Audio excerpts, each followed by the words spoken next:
Alrighty, well, good afternoon and welcome everybody. Thank you for joining us today.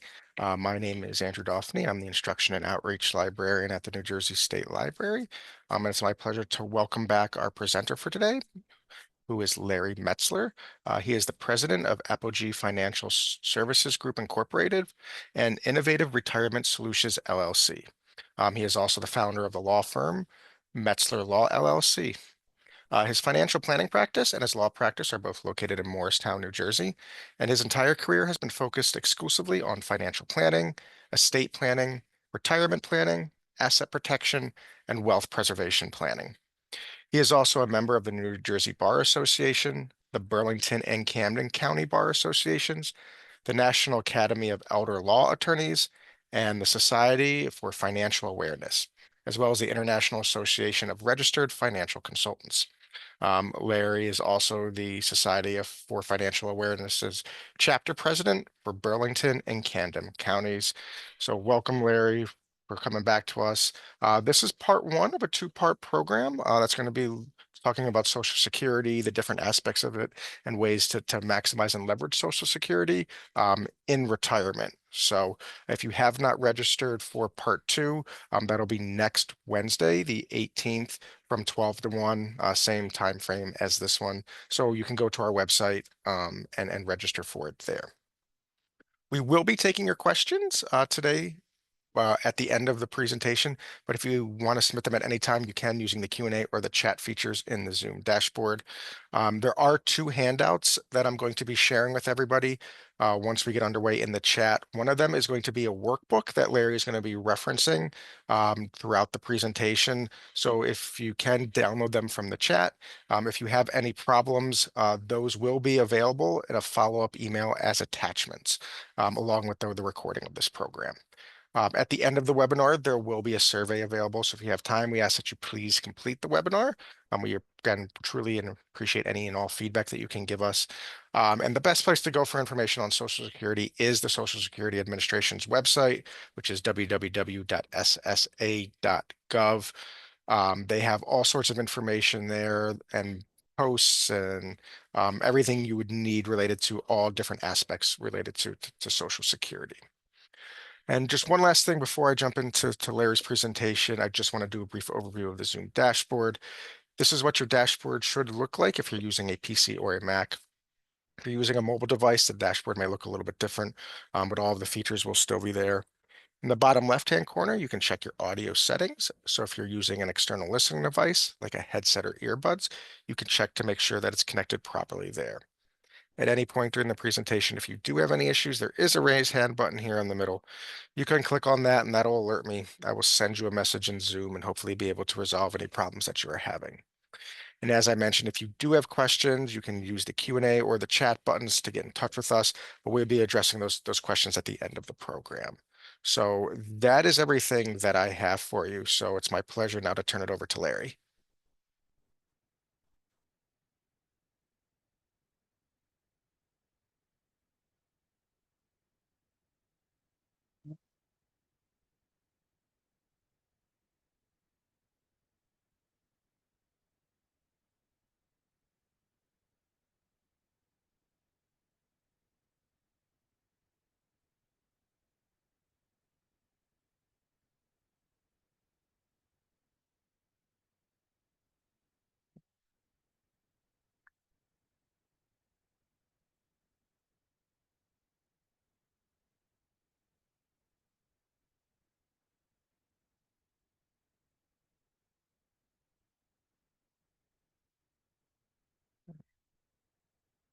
All right, looks like we can see your screen.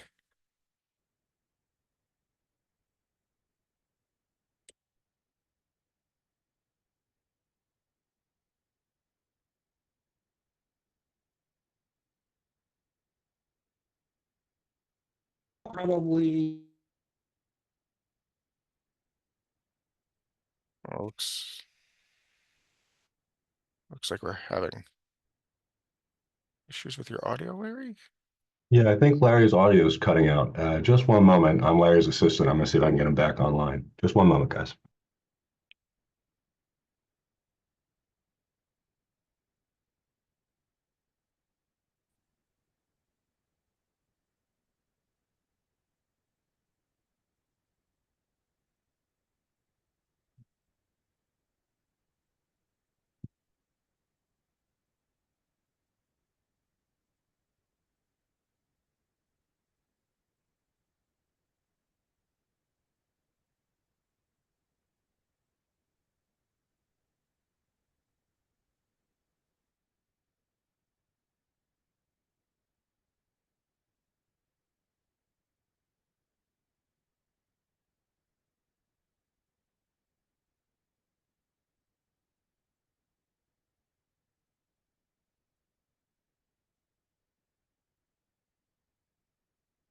All right, while we're waiting on that, I'm going to make sure that everybody gets the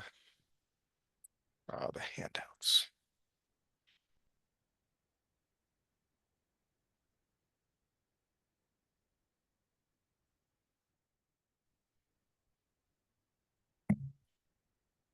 Andrew, can you hear me now? Yes. Oh, wonderful. Geez. Okay. So as I said earlier, so this is a two-part presentation. We'll go probably 35, 40 minutes today, leave time for questions for what we covered today, then pick it.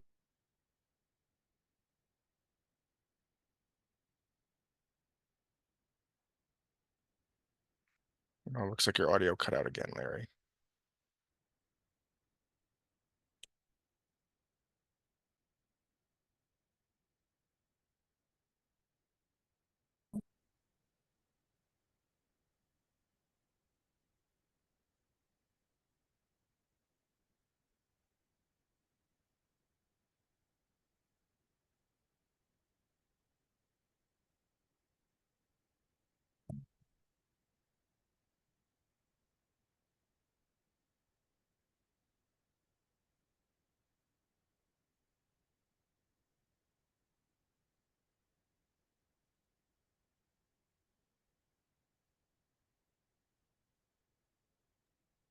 Just hang out for one more moment, folks. He'll be right back with us. He's having a connection issue on his computer upstairs, unfortunately. Just 1 minute.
Andrew, are you able to see my screen at this time? Yes.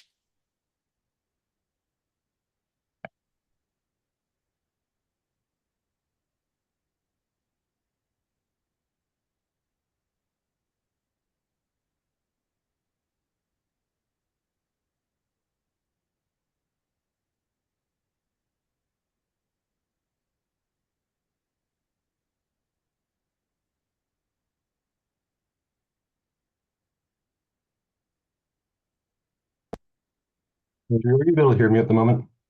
Yes, I can hear you. Okay.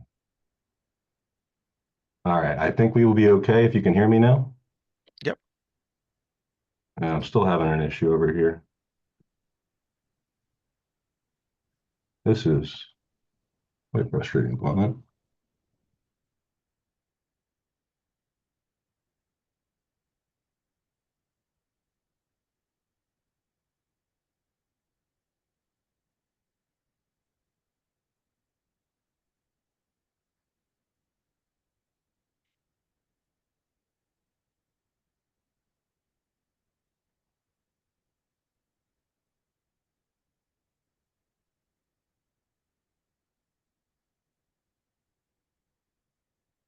Just having an issue still with the audio coming up, but I believe if I can share the screen here, Larry will be able to do the presentation Okay.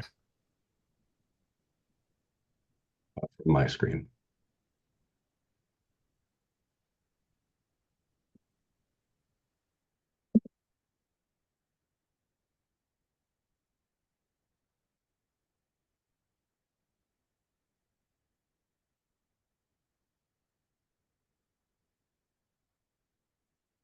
All right.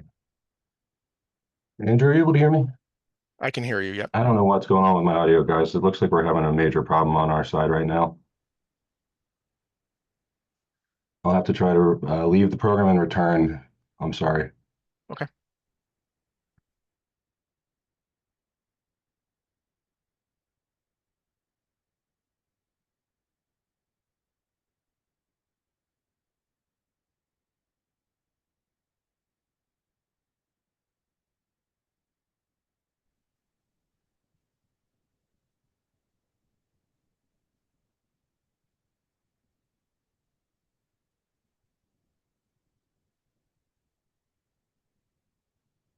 All right. I believe it's back up and running now, if you're able to hear me, Andrew.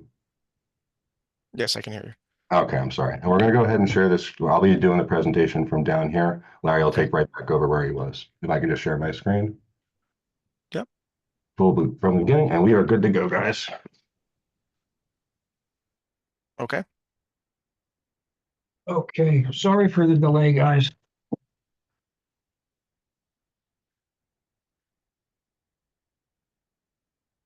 So, as I started to say before we were so rudely interrupted by technology, this is a two-part presentation.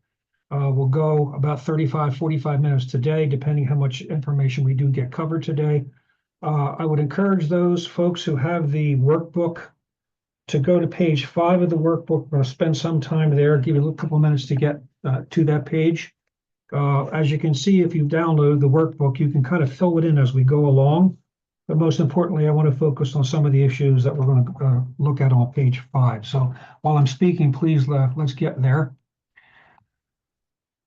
Please take a couple seconds to read this. This is basically a disclosure. Anything we're covering today is not advice. It is merely information, not advice. So do not rely on anything we say today as being a recommendation for you or any of the attendees in the program today. So this is me. That's a photograph of me. You can tell how much I love to have my picture taken, and unfortunately, this was the best one. Course objectives help you to understand how Social Security can be influenced by 6 fundamental financial planning considerations. I would say to you, think in terms of not considerations, more in terms of risks.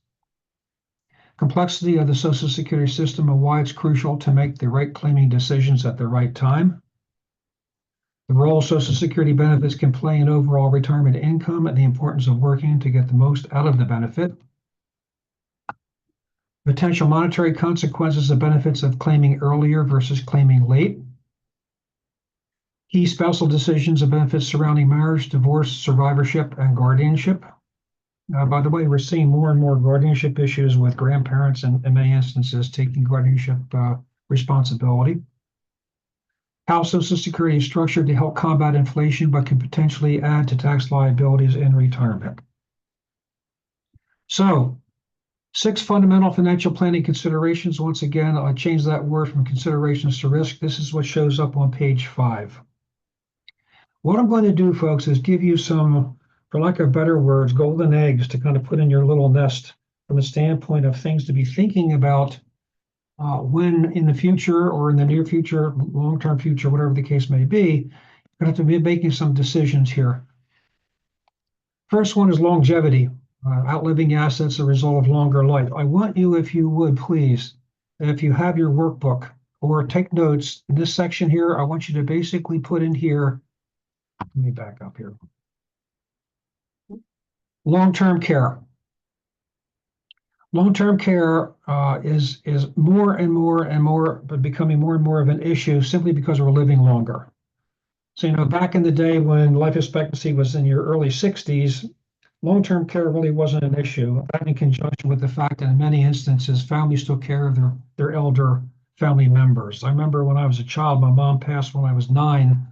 My father's mother moved in with her father. So we had four generations of people living in our house when I was 9 years old. That doesn't take place much anymore. Liquidity.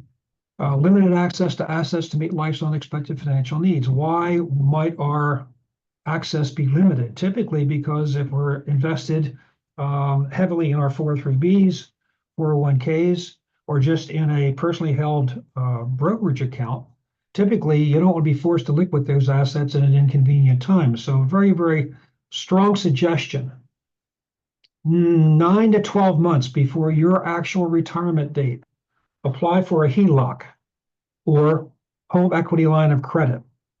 Doesn't cost you anything. It's in place and it can provide your access to cash in an emergency without liquidating portfolio or without liquidating prematurely your 403B, 401K, or your qualified account, which if you had to do that, obviously would generate tax liabilities. Inflation, reduction in purchasing power as the result of increasing cost of living. Typically, folks, 2 to 3%. You've seen in the more recent history much higher inflation rates. But again, from a planning standpoint, I would use 2 to 3. If you want to get a little bit aggressive, use 4. One of the things I've never been able to figure out, the inflation is based on CPI, Consumer Price Index, and I've often pondered when they come up with these numbers, whose market basket of goods and services are they utilizing? You can completely understand that if I'm looking at a 40-year-old, 50-year-old versus a 70-year-old, what those folks are consuming in their market basket, so to speak, is going to be markedly different. So I've never been able to get an answer to that question. Market, unexpected reduction in the value of financial assets at the time of withdrawal. I want you to write in here this block or take a note to fill in that block, subsequent sequence of returns risk. Okay, what is sequence of returns risk? Essentially what it is at the time, slightly before, typically we say 5 years before or 5 years after retirement, there is a huge reduction in the market or a huge decrease in value in the market. We all remember, I think, if you've been in investing since 2008, what happened in 2008? S&P dropped about 40%. So how sequence of returns risk works, think in terms of a person who had $1 million portfolio on January 1st of 2008 and was all invested in the S&P 500. And that person needed to withdraw 5% or $50,000 from that portfolio to make up the difference in required cash flow between their guaranteed income sources. Guaranteed income sources such as pension and Social Security and or an income annuity. So at the end of that year, that person lost $400,000 approximately. And if he or she was still required to pull out $50,000, you can readily see that $50,000 as a percentage of the $600,000 was left is a lot more than 5%. It's closer to 10%.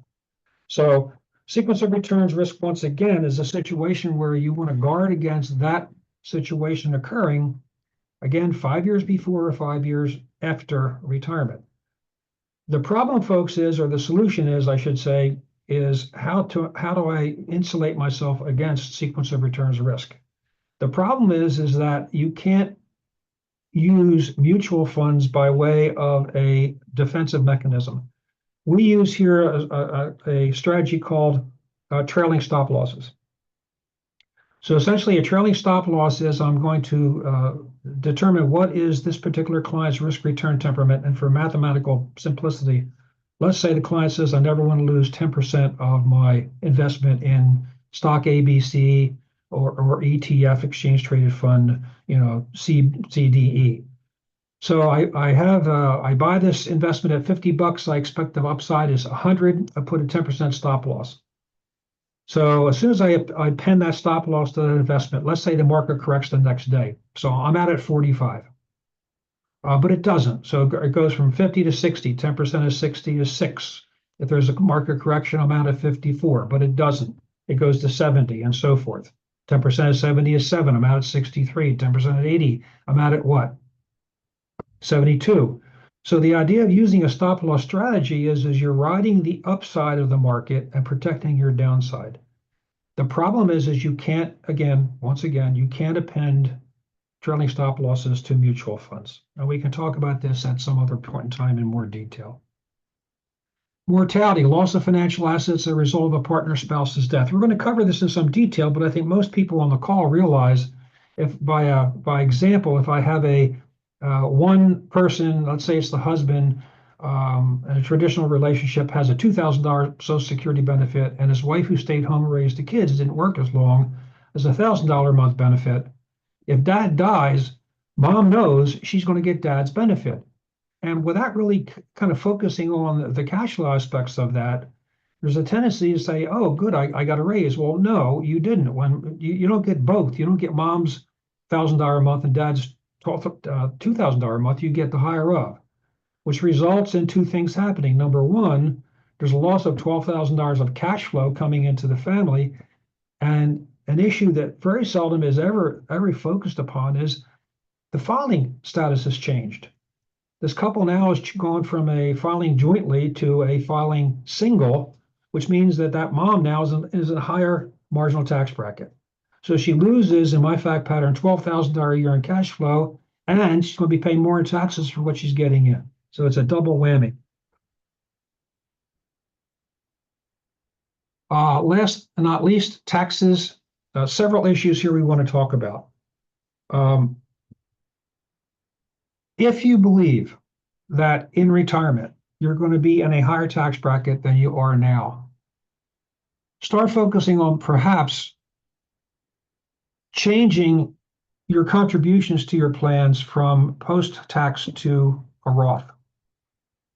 So you're losing your tax deduction on your contributions, but you're gaining tax-free withdrawals, tax-free growth forever in those accounts. That is also related tangentially to Secure Act 2.0, which basically has done away with the stress provisions for distributions of IRAs or qualified plans to your children in the event of premature death. Right now, under Secure Act 2.0, any monies flowing to anyone other than husband and wife coming from a qualified plan has to be withdrawn within 10 years. So Uncle Sam is focused very, very heavily on getting his share of those trillions of dollars of retirement funds relatively soon. Okay, potential impact of maximizing your Social Security. Calculating the average husband and wife Social Security. Once again, these are averages. So as of 2024, or excuse me, the end of 2023, the average monthly earnings for a woman is about $1,907 times 12 months is $22,884 a year times 22 years of the average woman's life expectancy, beginning at age 66. So we're taking her out to 88. Or $503,448 projected benefit for the wife. We all know, based on the mortality table, men and women are the same age. Dad's going to die before mom, on average. So based on dad's 19-year life expectancy, another $434,796, or approximately $938,244 average. Folks, that's $1 million. There's a tendency to really devalue in people's minds how important Social Security is. And I'll suggest to you, you're in a little bit different group because you do hopefully have pensions. But for the average person, Social Security is the only benefit that they can't outlive, and also has a cost of living adjustment. So once again, we don't want to devalue sort of how important this benefit is in our planning. Potential cost of planning mistakes. Retirees will collectively lose $3.4 trillion, or an average of $110,000 per household, in potential income that they could spend during their retirement because they claim Social Security at a financially suboptimal time. That doesn't mean, that we all take it at our full retirement age, or we wait, an extra 3 or 4 years to get the additional benefit derived from that delay of taking benefits. Each case is separate. Each case should be valued or evaluated, I should say, on a separate basis based on that client's assets, liabilities, and their goals. I want to stop here for a second, just to introduce just a basic concept and a reality check for what we see here in our practice. A lot of people don't start their retirement planning until they're in their 60s. Which to me makes no sense whatsoever. Irrespective of how old you are on the call today, you should start your planning now. By planning now and being able to project out based on what you're currently doing, based on what your needs, goals, and objectives are, you can make decisions along the way that can have huge outcomes in what actually occurs when you retire. If you start your retirement planning when you're 60, you've got 5-6 years perhaps to make adjustments, as opposed to if you start them in your 40s, you got 25, 26, 27, 28 years to make adjustments. So we are very, very focused on financial planning here. We think it's most important for everyone to take advantage of it as soon as possible. So strong suggestion.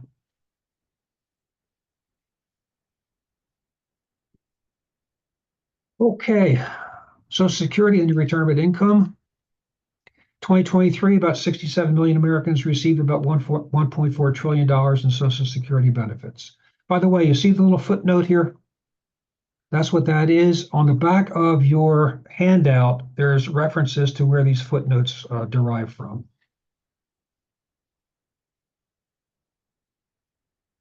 So the idea of projecting out and determining how much income do you actually need versus how much do you want?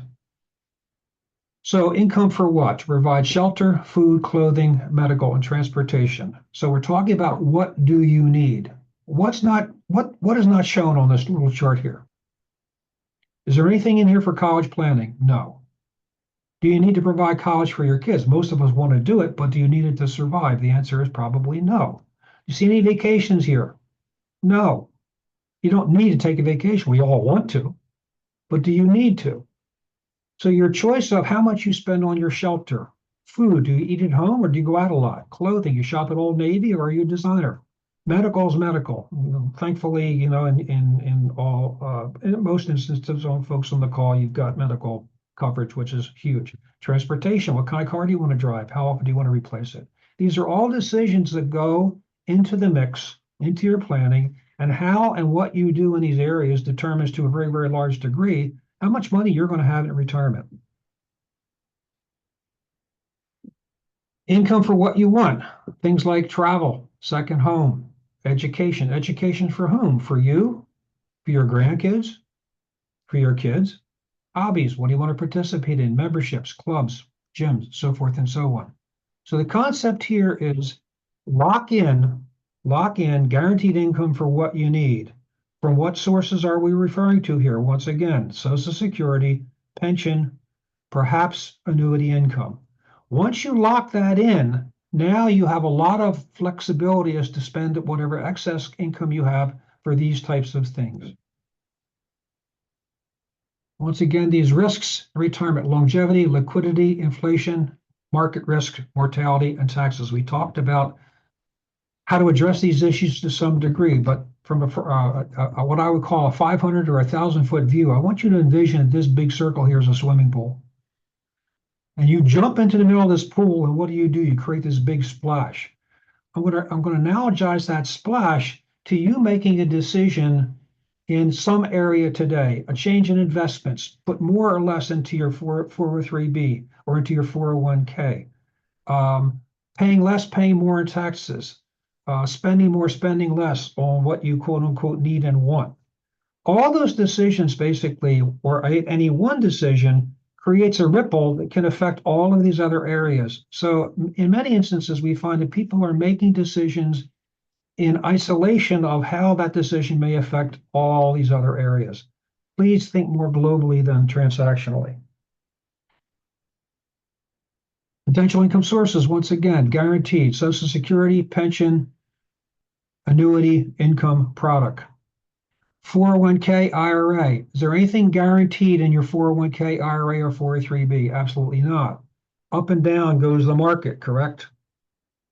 I'm going to make a statement that you may or may not agree with, but I think the more you think about it, the more you will agree with me.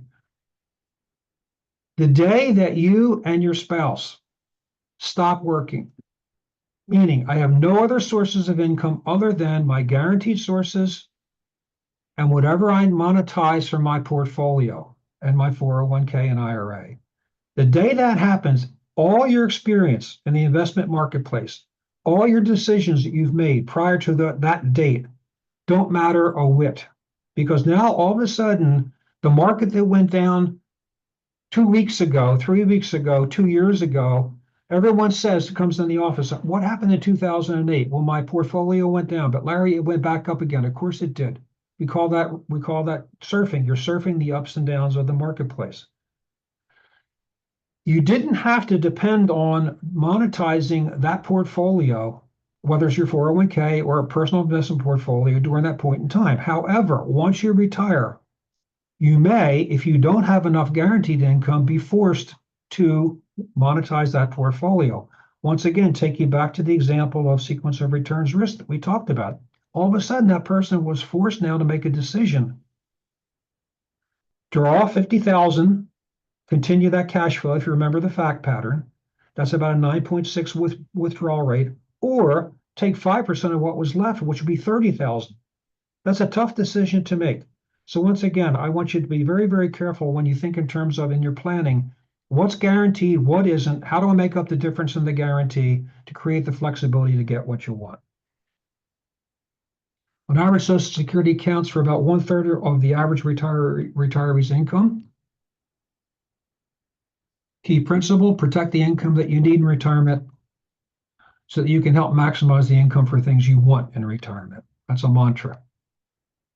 Our agenda, planning challenges, important definitions, benefit calculations, 5 common decision scenarios, cost of living adjustments or COLAs, and taxation of benefits, handling a benefit claim mistake. We're going to cover all those in a lot of detail. Strategies to help maximize your benefit, planning challenges. A couple of faces up to 9,000 possible claiming combinations. We use an algorithm, a computer program when we're working with our clients. It used to be back in the old days, we had to calculate something, try to maximize benefit with a HP12C little calculator. Today it's much, much easier to do that. Social Security Administration cannot coordinate assets with outside assets. Social Security Administration is prohibited from giving advice to consumers and professionals. Rules and laws continue to change year after year. There's several key changes made in 2024, which we'll go over. I love this quote. Social Security is about as complicated a fiscal system as is humanly possible to design. That's Lawrence Kotlikoff, a very highly respected professor of economics at Boston University. Important definitions, benefit calculations, and key changes. PIA, or your primary insurance amount. This is the payment a person would get if he or she elects to begin receiving retirement benefits at the normal retirement age. At this age, the benefit is neither reduced for early retirement nor increased for delayed retirement. Cost of living adjustment, or COLA. Social Security's general benefit adjustments are based on increases in the cost of living as measured by the Consumer Price Index. These yearly increases are called cost of living adjustments, or COLAs. One of the biggest contributors to the changes in COLAs is the price of gasoline, believe it or not. Okay, so at what age will you on the call be entitled to full retirement, or when will you reach full retirement? Well, if you're born before 1937, it's age 65. Person is born from 1943 to 1954, it's 66 and a few months.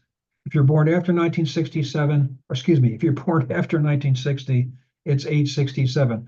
So you can see here, it's 54 to 60. So you have 6 intervening years. So typically, if I was born, let's say, in 1956, it would be 66 and X months. If I was born in 1957, it would be 66 and X months. So that will be on your benefit statement. And by the way, hopefully everyone on the call is getting their statements. If not, you can go online and request them. I would advise you, get your statements. Make sure they are reflective of all of your employment experience. Sometimes there has been months or even years that have been left off in the calculation of your benefit for whatever reason. Benefit calculations based on your lifetime earnings. Calculate your PIA benefit. Social Security Administration will index your earnings for inflation. It's on a monthly basis, the highest 35 years of indexed earnings. This is the benefit amount you will receive at your full retirement age. A question I get quite often is, does it pay me to work after my full retirement age, aside from the fact that I may get an increase in benefits? Or said another way, if I work a couple extra years in my highest earning years, presumably, will that materially affect my benefit? The answer is no. I actually did a calculation for a professor from Princeton who was making, I think, about $145,000 a year, if I'm not mistaken. And he said, if I worked an extra 2 years, how much of an increase would that derive in my monthly benefit, separate and apart from the delayed credits that you will get. It's about $35 a month. And the reason for that is, again, it's 35 years. So when you factor in those extra couple years, the earliest 2 years dropped off and the two higher earning years was added on and then averaged out. So it doesn't make a material benefit in most instances. Key changes: COLA increase for January 24, about 3.2%. As you know, during that period of time, obviously inflation was in the 7 and 8%. So burning a sharp stick in the eye, as we say. Maximum taxable earnings, subject to Social Security tax, will increase to $168,600 in 2024. Rest assured, folks, it's going to increase again in 2025 and in 2026 and in 2027. This is one of the ways the government is making sure that the system doesn't go bankrupt, basically. So each year up to this maximum for 2024. So for example, in 2024, if you earned $170,000, only the first $168,600 there would be Social Security withheld on that.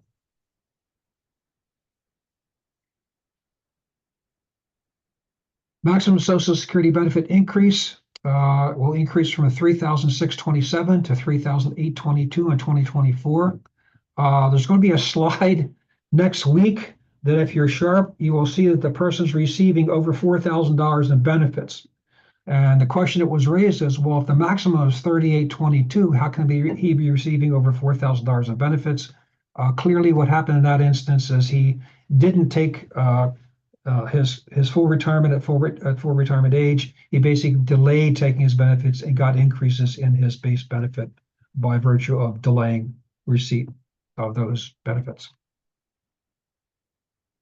Benefits for surviving spouse increase. On average, widows and widowers living alone will see their benefits increase from about $1,718 to $1,773. Now, that's the good news. Bad news is what happens is your Medicare premiums went up. So oftentimes, the increases in benefits are offset by the increases in Medicare costs. Earnings tax exempt amounts adjusted for those workers who claim retirement benefits before full retirement age. Social Security withholds some benefits above income level. This is really important, folks. Please pay real particular attention to this, because we have people who come to these workshops and go, "Oh my God, I didn't realize this was happening. I just filed 3 months ago. What can I do?" So in 2024, an individual can earn up to $22,320 per year before benefits are withheld at a rate of $1 in benefits for every $2 above the limit. So here's my fact pattern. Johnny turned 62 January 1st of 2024. His benefit is $2,000 a month at that age. And he decides that he's going to take his benefit because he wants to use that money to buy himself a new car and take a couple nice vacations. Johnny makes $65,000 a year. How much does the Social Security Administration give to Johnny? The answer is 0. 2 for 1. He had more income than is permitted. So 22 from 65 is 43. 2 times, so he loses $1 in benefits for every $2 in benefits. So he can make up to $44,000 before he's losing money. So at the end of the day, he will be advised that he has violated this rule. They will no longer pay him his benefits until such time as he turns full retirement age. They will then pay him the back benefits that he didn't get during this period of time. However, we're going to learn that by taking his benefit at age 62, he's lost 25% of his primary insurance amount by virtue of that taking his benefit early. So this is a very, very, very a minefield for people who are not aware of this particular rule.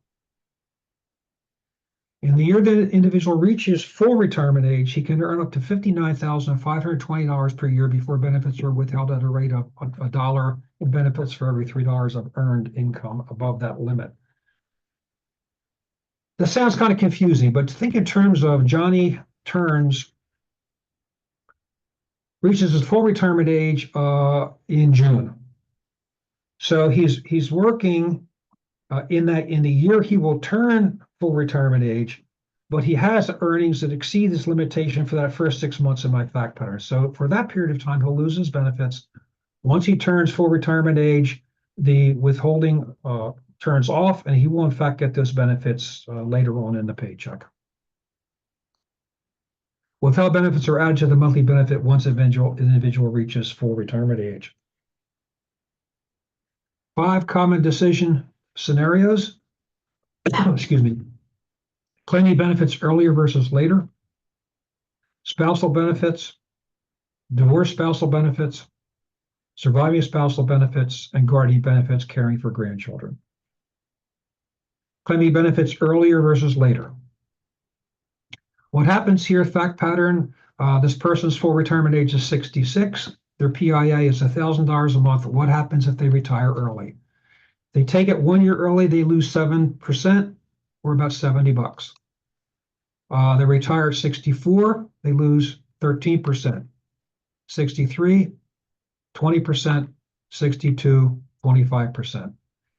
Not only does this affect the person who's filing, it affects what? Their spousal benefit and all the other benefits that may inure to the benefit of their spouse or their survivors. So once you lock this in, you are, unless you change it with 1 year, which we will get to next session, you are stuck with this decision for the rest of your life. Possible reasons for claiming benefits earlier. You need the money. You need it. You need the cash flow for what you need your daily living. You're in poor health. Obviously, as soon as you start ratcheting back your longevity, the decision to wait may not be in your best interest. If you learn less than the annual earnings cap, in which case there's no prejudice or no loss in benefits by having done that.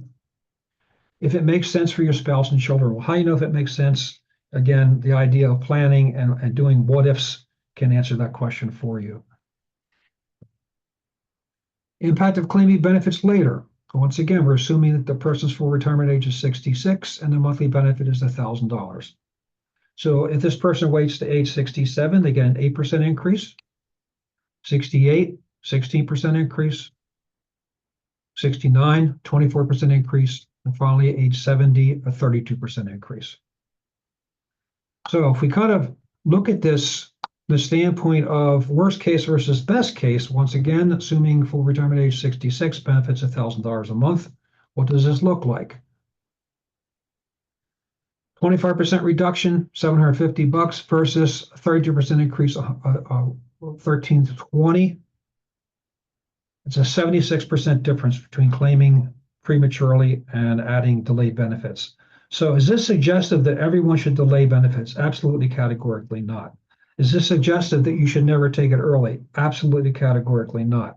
Case by case basis, get a plan, analyze it. The beauty, folks, once again, I'm going to hammer this, no matter what we're talking about.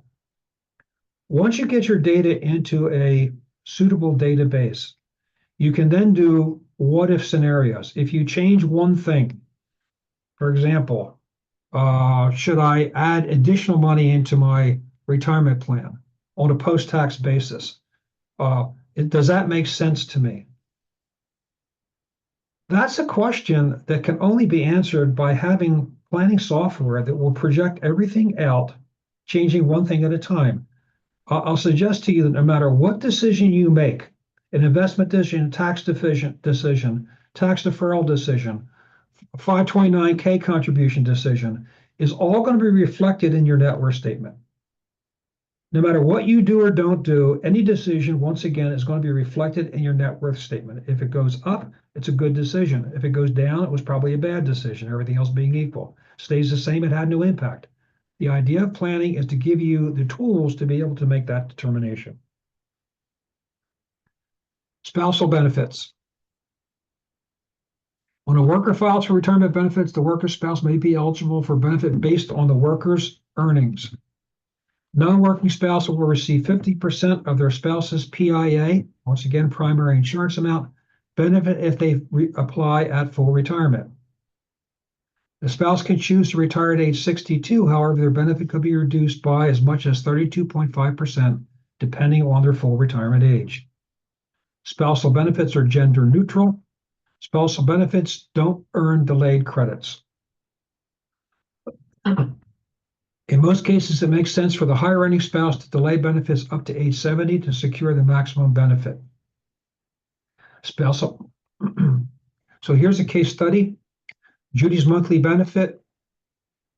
Judy works outside the home. Her PIA, or primary insurance amount, is $1,000.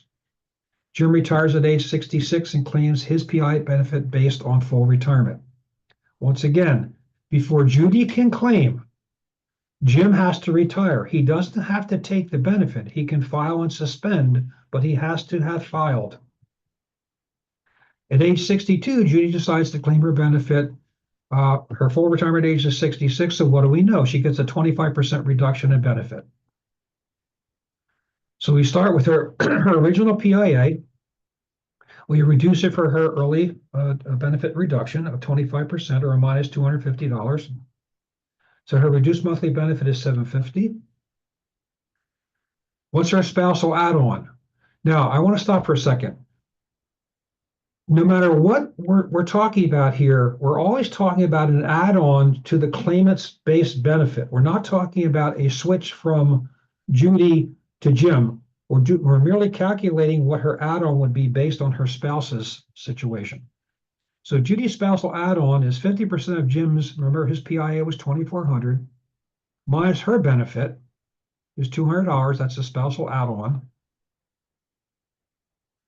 minus 60 bucks, 30% early benefit reduction. Remember, she retired at 62. So her reduced spousal add-on is $140.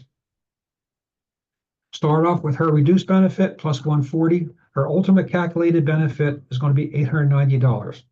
So one of the things you would want to look at is all this worthwhile? So essentially, she's going to get $890 a month for 4 years. What does that look like? Versus what would her benefit look like had she not made that decision? And compare the two to come up with the best decision to be made. There's another factor that you have to factor in here that may be material, which is, what did Judy do with this money? Did she spend it or invest it?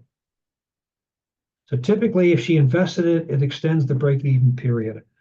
All right, we're going to stop here, folks. We got about 12 minutes left to take some questions, and we'll pick up where we left off next week. All right, thank you so much, Larry. If anybody does have questions, feel free to send them using the Q&A or the chat features. So first question, can the survivor collect spouse's benefits at full retirement age, no matter what the work income is? And this might be something Yes. Yes. Do the figures you're providing regarding the impact of claiming benefits earlier or later have any risk of being changed if the incoming administration succeeds in cutting Social Security? I don't think, well, it's a magic question. I don't think that is what will change. What will change, I believe, and we're going to cover that next week, is the continuation of increasing the Social Security withholding base, as well as the full retirement age. So you may see, 5 years from now, full retirement may be age 67, 68, 69, 70. Again, based on how the fund is performing.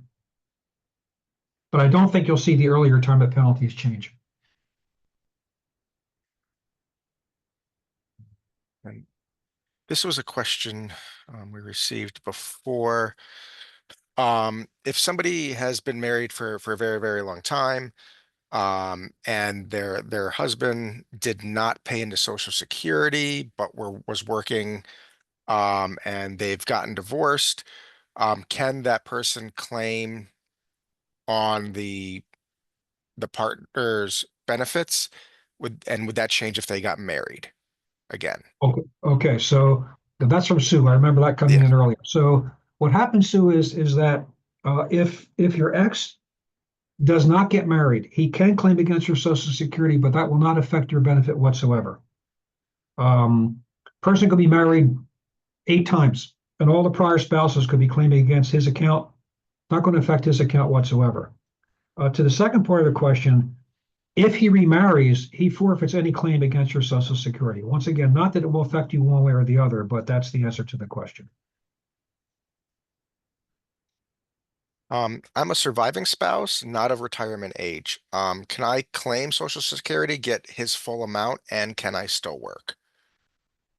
Uh, you can claim it once you reach full retirement age. If you can't claim it before age 60. After 60, there's substantial reductions, and we'll cover that again next week. But if you're past full retirement age, yes, you can claim a spousal benefit, and then switch to your own when it makes sense to you to do that. And if you're claiming a spousal benefit, can you still work? Yes, yes, absolutely. What is the benefit for my adult child with special needs once I retire? Oh boy. That I can't answer that question. That's a mathematical question. We have to plug that into the computer. Okay. It'll be based on obviously what your benefit is. All right. This is there a cap on how much I can make if I get a part-time job? They've reached full retirement age and have been collecting Social Security since May. Once you reach full retirement age, you can make $1 million a year and it will not affect your benefit whatsoever. So anytime you're collecting prior to full retirement age, you're looking at that schedule that we covered. And are there no tax implications with that? Tax implications would be, I could say categorically that if depending on how much you're making, it's more likely than not that 85% of the Social Security benefit would be taxable for federal purposes. That's the tax implications. The max amount of the Social Security benefit that will ever be taxed will never exceed 85% of the benefit.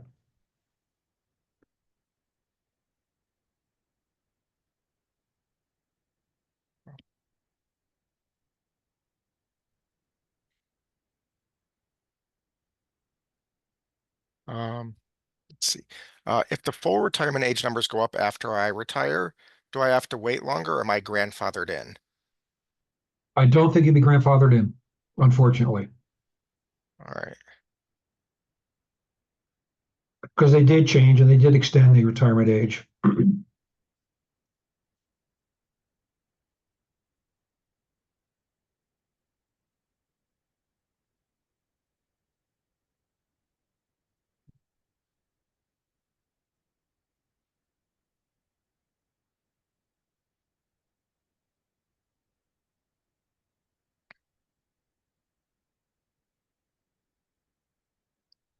All right. I'll give it a few more minutes to see if any other questions um, come in.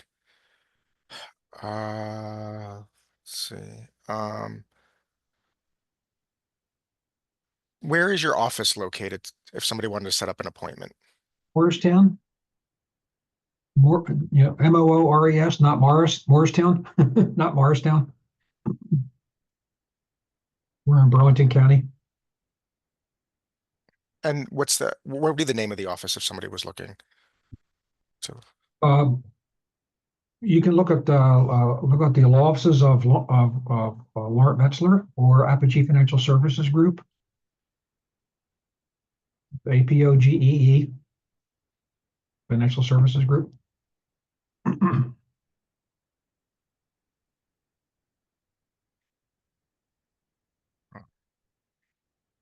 and Alex, if you could you share the phone number in the chat, please? I don't have it off the top of my head. Uh, Absolutely. Okay. Um, Somebody asked, yes, this presentation is being recorded the same as next week. So the link will be shared once it is available on our YouTube channel. And their phone number is in the chat. So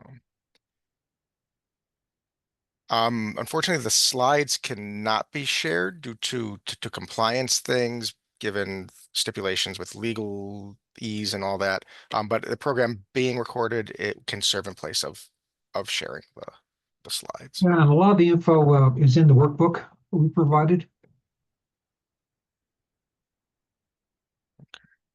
Um, does the earnings test also concern interest and dividends for the tax year? No, it's purely earned income. W-2 or 1099 earned income, not dividends, interest, or capital gains.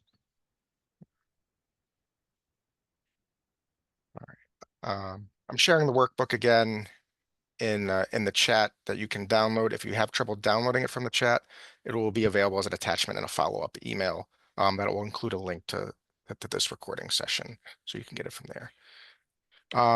You mentioned a line of credit from a 401. Can we go over that? No, it's not for the 401k. What I'm saying is that approximately 6 to 9 to 12 months before you're actually going to retire, you apply for what's called a HELOC, home equity line of credit. That's a line of credit issued against the equity in your home. Any competent bank officer will be familiar with the terminology. The issue there is that once you retire, you have no earned income, and therefore you won't qualify for the home equity line of credit. So you get it before you retire. And once it's in place, typically it's left in place. It's not against your 401k or any retirement plan. It's against the equity in your home.